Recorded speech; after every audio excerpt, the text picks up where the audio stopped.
All right, so I'm going to walk you through replacing a toilet fill valve. I didn't actually know it was called that. I went to the store and I said to the guy at Home Depot, I need that toilet filler-uppy, flushy thing that shoots the water into the tank.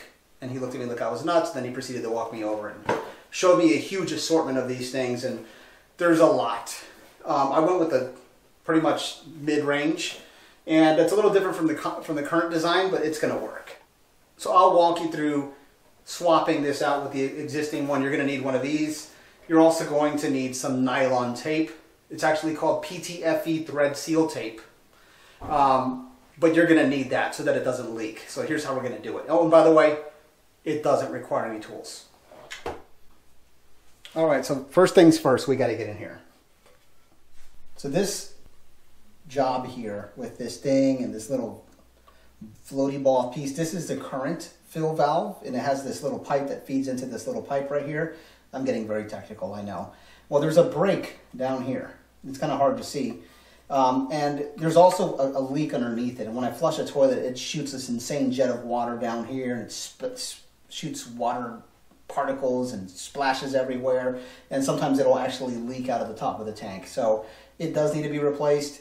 I had my house built in the peak of the recession, and I got it for a really good price, but they put the absolute most inexpensive components in it. So I'm constantly making repairs to a house that's only like 6 years old. I've actually replaced 2 of these already. This is going to be my 3rd one. I've got 4 toilets in the house, so I've got another one somewhere that's fixing to go here pretty soon as well. So here, I'm going to show you what I'm talking about as far as the way it splatters everywhere.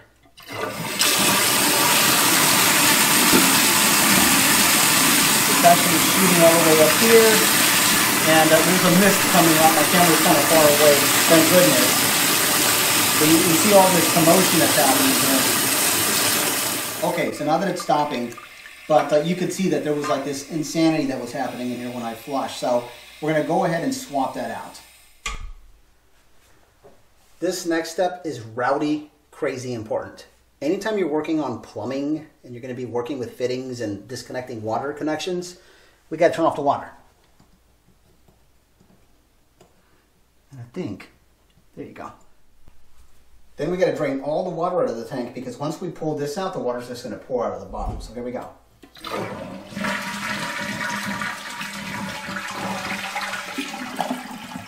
There's a little bit of water at the bottom, so now we're going to shop vac that out. So anybody that regularly watches my channel will know that I'm constantly finding ways to justify to my wife why I bought the biggest shop vac available. And look, I got to drain the tank. It's a very legitimate reason.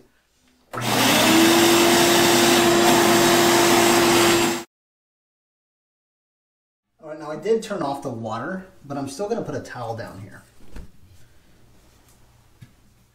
The tank itself is bone dry, but when I disconnect this hose, it still has a little bit of water charged inside of it, so it's going to drip.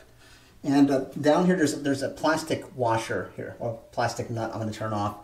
Your toilet might have a metal one, and if that's the case, you might need a pipe wrench or a crescent wrench or something. I'm just going to twist it off by hand here. And see how it's dripping? Completely normal.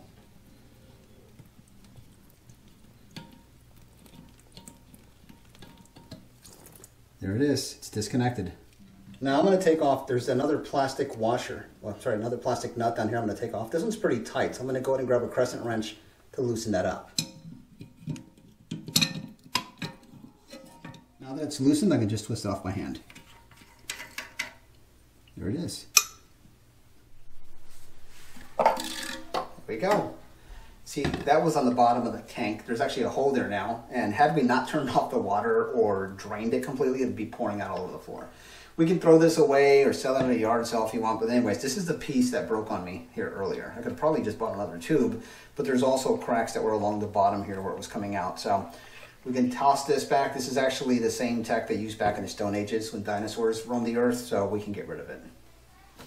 Okay, now we're going to install the new one, Fluid Master. This should be Poop Master, right?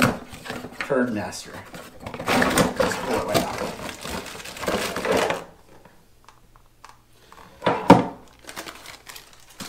So out of the box, we're going to get the replacement valve. pull that off. Look, there we go. Works like this. Doesn't have that big giant floaty thing on it. It has a little bitty baby floaty thing on it right here. So that's in the box. You're also going to be getting another locking washer here. I don't know what that's for. And then a clip. And then we're going to get another poop particle release thing. Look at this. It's got this little lock on it. All right. And so we're going to go and install this also. So before we install the new valve, I'm going to prepare it. Now the valve that I removed didn't have this tape, and which is concerning to me because this will prevent it from leaking under high pressure. And these are the threads on the bottom. This is where the water supply will be tied to it. And we're just going to go through and apply a couple of loops of thread on a couple of.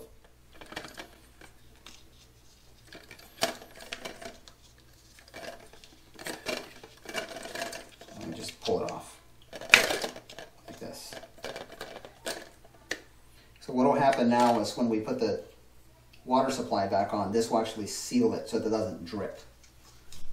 Now this black thing that came with it is actually a gasket. It's going to prevent it from leaking. So we're just going to slide this on.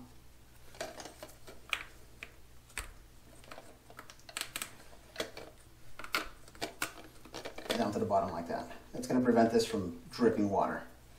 And then we're going to reinsert it into the hole that's down in there, like this. And which direction it points is important. You see this little guy coming out here? Water's going to shoot out of him, and that's going to go into a little pipe that's going to go into this little guy down here. Or when you say, somebody told me in a video once, why do you call him him? You can call him her. Well, hers don't have these, so we can call them a him today. See it down in there? Here we go. Just going to set it right down in. So here's the plastic nut that came with this particular kit. It doesn't have threads on it. We can actually hand tighten this. And for those of you that saw me put that Teflon or that PVC tape on there earlier, the reason I didn't do it after all this went on is because I can't film me putting it on down here. I'm not Steven Spielberg. No.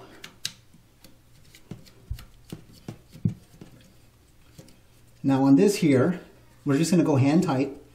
We don't got to go nuts with the crescent wrench because this is just plastic. And that rubber washer we installed a second ago will actually prevent this thing from leaking, so we don't have to go nuts with it. Just hand tight. Then we can take our now we'll take our water supply and connect it. And the Teflon tape is still good. Just hand tighten. There you go.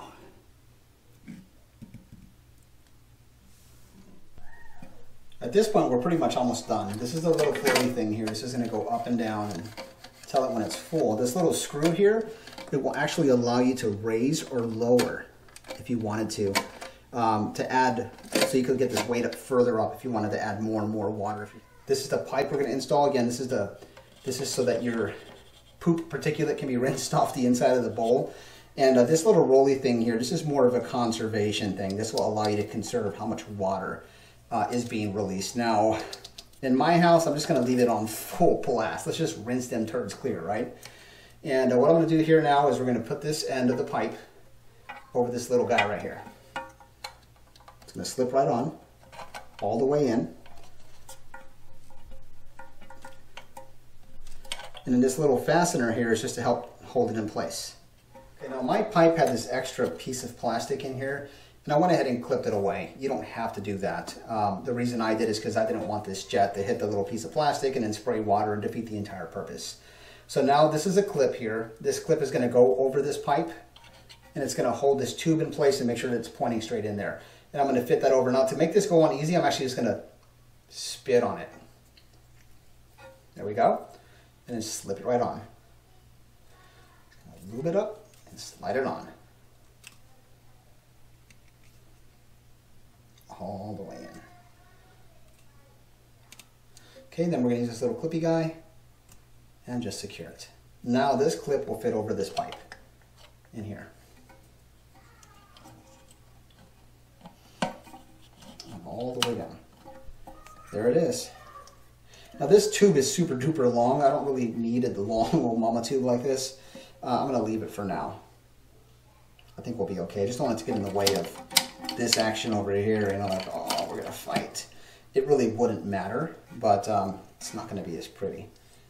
I could actually completely remove this. I'm just going to leave it for now in case I decide that there is too much water. So what I'm going to do now is I can fire up the water supply and we can let it fill up. So. Okay, so now it's full. Like I said before, if you want to adjust the amount of water your tank can hold, you simply just turn this thing right here. There we go. That can hold more water. You see that line there? That should be the water level. Maximum water level. A little bit more. That's as far as it's going to go. It's close enough. So now let's give it a shot.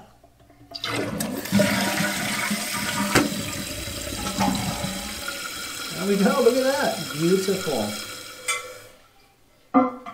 All right. We just successfully replaced the toilet valve flushy water filler upper thingy.